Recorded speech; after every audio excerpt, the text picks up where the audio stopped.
ये 10 पहलू जो साफ संकेत दे रहे 2027 में बनेगी सपा की सरकार। अखिलेश यादव ने कर ली तैयारी, अगर जनता समझ गई तो फिर बीजेपी गई। पूर्व सीएम ने भी अब चिंता करनी छोड़ दी, क्योंकि अब की बार राजयोग का पूरा मौका चुनाव का ऐलान बाद में होगा, लेकिन तैयारी पहले से ही पुख्ता है।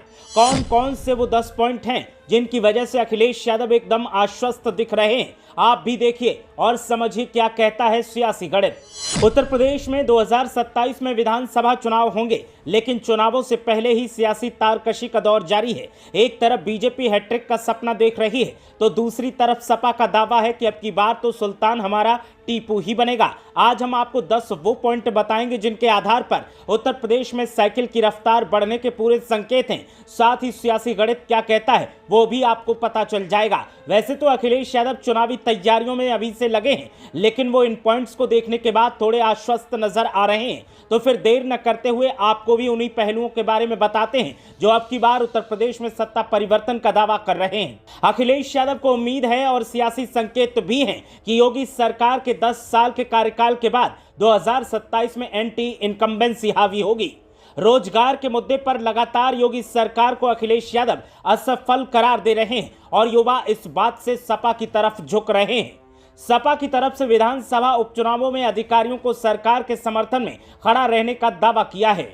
अखिलेश यादव को उम्मीद है कि विधानसभा चुनाव 2027 में उनके मनपसंद अधिकारियों की तैनाती चुनाव आयोग की ओर से की जाएगी। सपा आला कमान को अब की बार पिछड़ा, दलित, अल्पसंख्यक यानी पीडीएफ पॉलिटिक्स के पूरी तरह से सफल होने का भरोसा है। अखिलेश यादव खुद को सबसे बड़ा हिंदू कहते हैं और महाकुंभ में पवित्र त्रिवेणी में स्नान कर उन्होंने खुद को हिंदुत्व का प्रचारक भी दिखाया है। पूर्व मुख्यमंत्री सॉफ्ट हिंदुत्व के जरिए बीजेपी के वोट बैंक में सेंधमारी की कोशिश में लगे हैं और कहीं न कहीं सफल भी दिखाई दे रहे हैं। अखिलेश यादव को लोकसभा चुनाव 2024 की तर्ज पर सहयोगी दलों के वोट बैंक के पूरी तरह से ट्रांसफर होने की उम्मीद है। प्रदेश की बीजेपी सरकार से नाराज अधिकारी और सरकारी कर्मचारी समाजवादी पार्टी के साथ खड़े हो सकते हैं। यूपी में बीजेपी के खिलाफ अकेले मोर्चा लेने के कारण विरोधी वोटों के ध्रुवीकरण और आमने सामने का मुकाबला होने की उम्मीद कर रहे हैं। सीएम योगी से अधिक विजनरी नेता होने का दावा खुद कर रहे हैं और जनता के बीच पॉपुलर बनने की कोशिश कर रहे हैं अखिलेश यादव। वहीं चुनावी तैयारियों की अगर बात की जाए तो सीएम योगी आदित्यनाथ की कोशिश एक बार फिर ध्रुवीकरण और विकास योजनाओं के जरिए प्रदेश की सत्ता पर काबिज होने की है। वहीं पिछड़ा, दलित, अल्पसंख्यक यानी पीडीएफ पॉलिटिक्स के सहारे अखिलेश यादव 10 साल बाद एक बार फिर उत्तर प्रदेश की सत्ता में वापसी की कोशिश करते दिखाई दे रहे हैं। सपा संस्थापक मुलायम सिंह यादव के निधन के बाद प्रदेश में यह पहला विधानसभा चुनाव होगा। ऐसे में अखिलेश यादव महाकुंभ की अव्यवस्थाओं और मौतों का मुद्दा उठाकर बीजेपी की हिंदुत्व वाली राजनीति को काटने के प्रयास में है। उनकी कोशिश बीजेपी के वोट बैंक में सेंधमारी की है।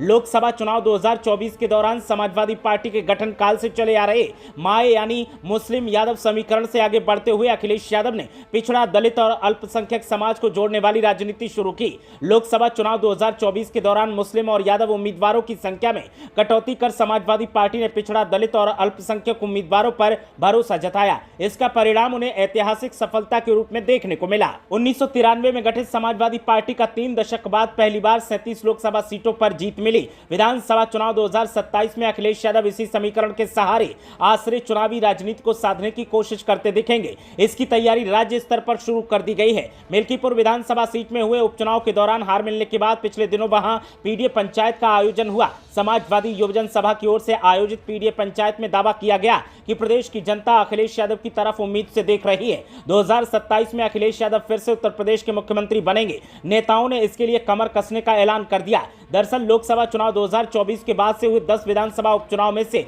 8 सीटों पर समाजवादी पार्टी को हार का सामना करना पड़ा है। पार्टी केवल 2 ही सीटें जीत पाई है। अखिलेश यादव की पीडीए राजनीति के प्रभाव वाले कटेरी, कुंदरकी और मिल्कीपुर जैसी विधानसभा सीटों पर समाजवादी पार्टी के उम्मीदवार हारे। बीजेपी की जीत ने कार्यकर्ताओं का उत्साह बढ़ाया है, वहीं समाजवादी पार्टी की हार की कसक लगातार बढ़ती जा रही है। ऐसे में समाजवादी पार्टी अध्यक्ष अपने कार्यकर्ताओं को एकजुट करने के लिए लगातार हमलावर हैं। अखिलेश यादव 2027 के विधानसभा चुनाव से पहले हथियार डालने के मूड में कतई नहीं है।